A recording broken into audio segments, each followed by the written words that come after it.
আওয়ামী দূষকদেরকে কোনো অবস্থাতেই প্রশ্রয় দেওয়া যাবে না। কোনো অবস্থাতেই কোনো আত্মীয়, কোনো ঘনিষ্ঠতা, বন্ধুত্ব, রাজনীতি সামাজিকভাবে চলবে।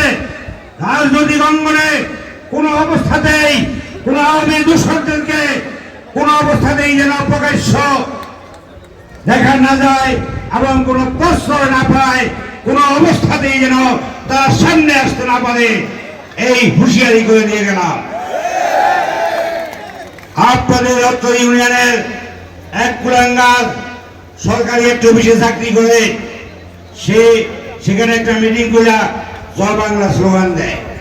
জয় বাংলার বাপ্পা গেছে গিয়ে ইন্ডিয়া, আর হ্যাঁ জয় বাংলা বের হয়েছে। তাহলে এখনো রাখা হয়েছে, এখনো অফিসে চাকরি করে জয় বাংলা স্লোগান আছে বাংলাদেশে? কেউ যায়? আর দেবে কেউ কোনদিন? এই কুলাঙ্গার অফিস চাকরি করে আবার সরকারি চাকরি, আবার জয় বাংলা স্লোগান দেয়। অতএব কারণে এই প্রশ্রয়, আশ্রয় কোন অবস্থাতেই যেন আওয়ামী দূষণরা পেতে না পারে।